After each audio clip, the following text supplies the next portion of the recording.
அனைவருக்கும் வணக்கம். சற்று முன் வெளியான முக்கிய அறிவிப்பின்படி மத்திய அரசு ஊழியர்களுக்கான 8வது சம்பள கமிஷன் குறித்து தற்போது முக்கியமான மகிழ்ச்சியான அறிவு ஒன்று வெளியாகியுள்ளது. இதை பத்தி விரிவாக நம்ம வீடியோல பார்க்கிறோம். வீடியோவை கடைசி வரைக்கும் ஸ்கிப் பண்ணாம பாருங்க. வீடியோக்குள்ள போறதுக்கு முன்னாடி இந்த வீடியோ லைக் பண்ண பிடிச்சுக்கோங்க. இப்ப அந்த சேனலுக்கு முதன்முறையா வரீங்கன்னா சப்ஸ்கிரைப் பண்ண பிடிச்சுக்கோங்க. அப்படியே பக்கத்துல இருக்கக்கூடிய பெல் ஐகான் பட்டன் பிடிச்சுக்கோங்க. வாங்க வீடியோக்குள்ள போகலாம். மத்திய அரசு ஊழியர்களின் 8வது சம்பள கமிஷன் குறித்து மகிழ்ச்சியான செய்தி ஒன்று வெளியாகியுள்ளது. 8வது சம்பள கமிஷன் கீழ் மத்திய அரசு ஊழியர்களின் குறைந்தபட்ச அடிப்படை சம்பளம் ரூபாய் 69,000 உயரும் என தகவல் வெளியாகியுள்ளது.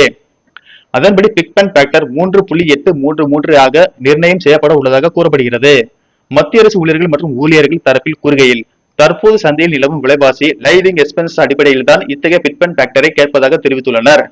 இந்த மாற்றம் மட்டும் நடைமுறைக்கு வந்தால் மத்திய அரசு பணிகளில் இருக்கும் கீழ்நிலை ஊழியர்களுக்கும் பெரிய அளவிலான நன்மை கிடைக்கும் என்பதால் அனைத்து தரப்பு ஊழியர்கள் பிரிவினர் மத்தியிலும் பெரிய அளவில் எதிர்பார்க்கப்படுகிறது. பொருளாதார வல்லுநர்களும் 8வது சம்பள கமிஷன் மீது அதிகப்படியான நம்பிக்கை வைத்துள்ளனர். அரசு ஊழியர்களின் சம்பளம் உயர்த்தப்பட்டால் நாட்டின் பெரும்பகுதி குடும்பத்தினரிடம் கூடுதலான நிதி புழக்கம் கிடைக்கும். இது நுகர்வோர் சந்தையில் புதிய பலமாக மாறும், வர்த்தகம் அதிகரிக்கும் என கணிக்கப்படுகிறது. மேலும் 8வது சம்பள கமிஷனிடம் பிட்மேன் அளவு குறித்து ஊழியர்கள் பிரிவான national council joint consultative missionary கூறுகையில், அரசு ஊழியர்களின் இன்றைய செலவுகளையும் விலைவாசி அளவுகளையும் முந்தைய சம்பள கமிஷனில் ஆய்வு செய்யப்பட்ட முறை தற்போது முற்றிலும் பொருந்தாமல் உள்ளது. எனவே 8வது சம்பள கமிஷனில் இதற்கு தீர்வு காணவும் அரசு ஊழியர்கள் வருவாய் இழப்பை ஈடு செய்ய பிட்மேன் ஃபேக்டர் 3.833 ஆகும் பரிந்துரை செய்யப்பட்டுள்ள புதிய கணக்கீட்டு முறையை அரசு செயல்படுத்த வேண்டும் என தெரிவித்துள்ளது.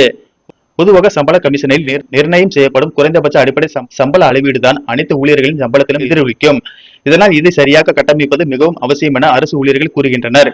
இதேபோல் அடிப்படை சம்பளம் தான் கொடுப்பனவும் கிரேட் பே என பல விஷயங்கள் சேரும் போது ஒரு மத்திய அரசு ஊழியரின் சம்பளம் 8வது சம்பள கமிஷன் மூலம் 2.5 லட்சத்தை எளிதாக தாண்டும் என கணக்கிடப்பட்டு உள்ளது. மேலும் 8வது சம்பள கமிஷனில் முக்கியமான ஒரு அளவுகோல் முன்வைக்கப்பட்டு உள்ளது. தற்போது நடைமுறையில் இருக்கும் குறைந்தபட்ச அடிப்படை சம்பளமான 18,000 ரூபாய் அளவீடு பிட்மேன் ஃபேக்டர் 3.833 நிர்ணயம் செய்யும் போது 69,000 உயரும்.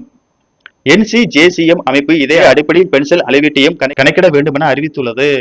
நன்றி, வணக்கம்.